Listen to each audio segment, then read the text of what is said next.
1989 பிறகு சுமார் 15 ஆண்டுகள் கழித்து 2004ஆம் ஆண்டு இந்திய கிரிக்கெட் அணி பாகிஸ்தானுக்கு சுற்றுப்பயணம் மேற்கொண்டது. இரு நாடுகளுக்கும் இடையிலான அரசியல் பதற்றங்கள் உச்சத்தில் இருந்த காலகட்டம் அது.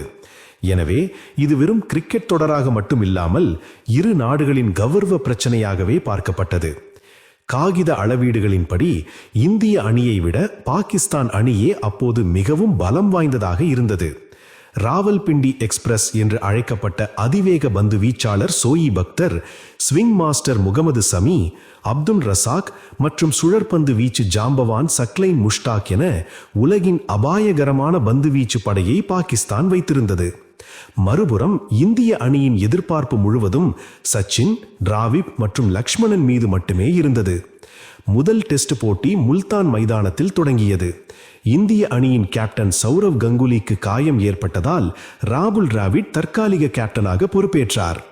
டாஸ் வென்ற இந்தியா முதலில் பேட்டிங்கை தேர்வு செய்தது. வீரேந்திர சேவாக்கும் ஆகாஷ் சோப்ராவும் தொடக்க வீரர்களாக களமிறங்கினர். போட்டி தொடங்குவதற்கு முன்பாகவே சோயிப் அக்தர், புதிய பந்தில் என் வேகத்திற்கு முன்னால் சேவாக்கால் தாக்கு பிடிக்க முடியாது என்று சவால் விட்டிருந்தார். ஆனால் சேவாக்கின் பதிலடி வார்த்தைகளில் இல்லை, அவரது பேட்டில் இருந்தது.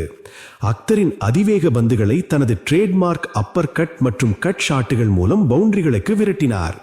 ஷபீர் அகமது வீசிய பவுன்சர்களை எல்லாம் சர்வ சாதாரணமாக சிக்ஸருக்கு பறக்கவிட்டு பாகிஸ்தான் கேப்டன் இன்சமாம் உல் ஹக்கை குழப்பத்தில் ஆழ்த்தினார்.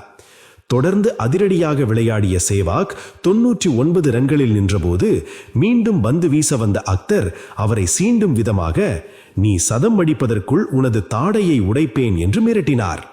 இதனால் கோபமடைந்த சேவாக் அக்தர் வீசிய அடுத்த பவுன்சரையே சிக்ஸருக்கு பறக்கவிட்டு தனது சதத்தை வெறும் 107 பந்துகளில் பதிவு செய்து அக்தரின் அகந்தையை அடக்கினார். இதற்கிடையில் சோப்ரா மற்றும் டிராவிட் ஆட்டமிழக்க கிரிக்கெட் கடவுள் சச்சின் டெண்டுல்கர் களத்திற்கு வந்தார். சேவாக்கின் அதிரடியை பார்த்த சச்சின், இனிமேல் நீ சிக்ஸர் அடிக்க முயற்சிக்க கூடாது, அணியின் நலனுக்காக நீ நீண்ட நேரம் விளையாட வேண்டும், மீறி சிக்ஸர் அடிக்க முயன்றால் உன்னை பேட்டாலேயே அடிப்பேன் என்று செல்லமாக எச்சரித்தார். சச்சினின் வார்த்தைக்கு மதிப்பளித்து சிறிது நேரம் அமைதியாக விளையாடிய சேவாக்கை பாகிஸ்தான் பந்து வீச்சாளர் அப்துல் ரசாக் வசைபாடி மீண்டும் சீண்டினார். இதற்காகவே சிங்கிள் எடுத்து ஸ்ட்ரைக்கிற்கு வந்த சேவாக் ரசாக்கின் பந்துகளை தொடர்ந்து பவுண்டரிகளுக்கு விரட்டி தனது இரட்டை சதத்தையும் நிறைவு செய்தார். தொடர்ந்து விளையாடிய அவர் இந்தியாவின் வரலாற்று சாதனையான VVS லக்ஷ்மணனின் 281 ரன்களை முறியடித்த போது டிரெஸ்ஸிங் ரூமில் இருந்த லக்ஷ்மணன் எழுந்து நின்று கைத்தட்டி தனது மகிழ்ச்சியை வெளிப்படுத்தினார்.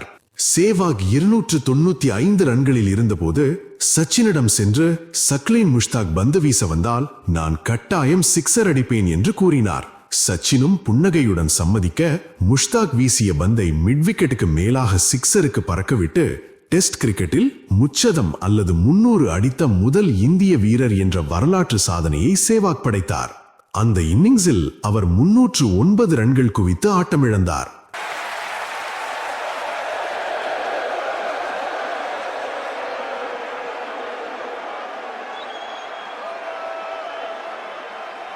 இந்தியா 675 ரன்களுக்கு டிக்கெட் செய்து அந்த போட்டியில் இன்னிங்ஸ் மற்றும் 52 ரன்கள் வித்தியாசத்தில் அபார வெற்றி பெற்றது.